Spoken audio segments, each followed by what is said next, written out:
discussing some special three-phase induction motors, that is deep and double cage motors. The topics to be covered today are the deep cage rotor induction motor, double cage rotor induction motor, its equivalent circuit, torque speed characteristics, and the comparison of the single and double cage induction motor. Now, to compare the high and low rotor resistance, when you have got low rotor resistance, what are the characteristics?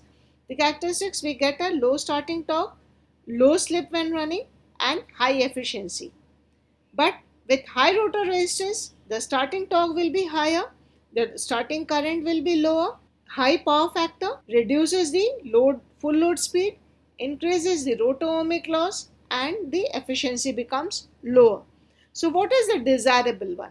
The desirable is that we should have high rotor resistance at start and low rotor resistance under running condition, so that we can achieve higher efficiency, lesser ohmic loss, high starting torque, and high running torque. So that is the desirable one, and for getting the desirable characteristics, we make certain changes in the rotor of the squirrel cage induction motor such that we can achieve the desirable condition. The first change in the rotor is that instead of having the rotor conductors just on the circumference of the rotor, the cage are made deeper and the conductors are embedded into it.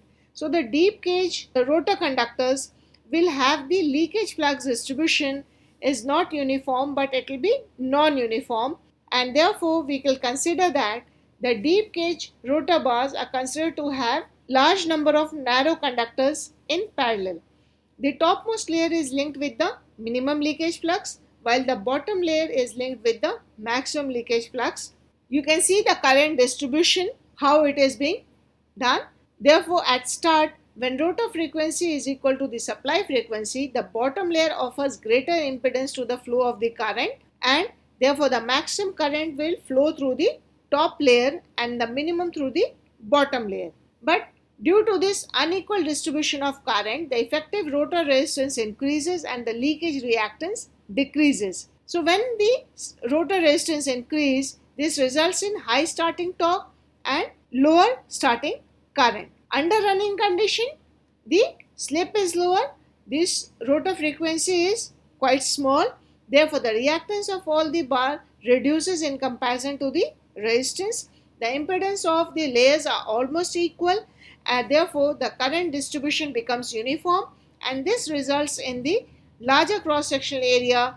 Therefore the rotor resistance becomes smaller and you get good efficiency at low value of slips under running condition. So just by having the rotor conductors being placed a bit deeper, we can achieve a bit of the desired characteristics. Not all, therefore we have got another type of motor, that is your double cage rotor induction motor. An induction motor with two rotor windings is used for high starting torque and low starting current. Each layer is short circuited by separate end rings. Outer cage bars are of smaller cross sectional area and made of high resistivity material, that is aluminum, brass, bronze, etc. While the inner cage are made of the low resistance material, which is copper, with larger cross sectional area. The slot between outer and inner cage increases the leakage flux around the inner cage bars, and due to the greater inner cage leakage flux, the self inductance of the inner winding will be more. And because the self inductance of the inner cage is more, so at start the current will be flowing through the outer cage, and when the motor comes into rotation, the inner cage leakage flux reduces, and therefore the current shifts from the outer cage to the inner cage and the torque is being produced. So in the figure you can see the unequal distribution of the leakage fluxes, and the mutual flux is quite less, which is linking both the cages. Now at start, with this type of arrangement, we get the leakage flux, the leakage reactance of the inner cage is larger than that of the outer cage at supply frequency. The impedance of inner cage is more than the outer cage, so the current will flow through the outer cage at the start, and the outer cage resistance is higher, hence high starting torque can be produced with the help of this double cage rotor. Under running condition, the leakage reactance, that is at slip frequency now, which is quite less. So inner cage reactance reduces than that of the outer cage. The impedance of the inner cage reduces as resistance of the inner cage is lesser, and therefore under normal operating condition, the current flows through the inner cage and the torque developed is due to the resistance of the inner cage. Hence, you have got the almost the desirable conditions being achieved, and here we represent it in the equivalent circuit. In the equivalent circuit, the rotor circuit is divided into two parallel paths, one representing the outer cage, other one representing the inner cage. The outer cage is having a 0 subscript added to it, and the inner cage has got I subscript added to it, both having their own reactances and resistances connected in parallel. So the power developed per phase by the outer cage can be given as I2 0 whole square R2 0 by S, and the power developed by the inner cage can be given as I2 I whole square R2I by S. So the total power developed per phase by both the cages becomes as the simple algebraic sum of the power developed by the inner and the outer phase, and therefore the torque developed per phase by both the cages will be the overall power developed by omega, and therefore we can achieve a high starting torque and better efficiency in the running condition. These are the torque speed characteristics. Now you can see the outer cage, because it has got higher resistance, therefore it is similar to the slip ring induction motor starting with high resistance, and the inner cage is our normal induction motor which has got low starting torque, but the running torque is much higher.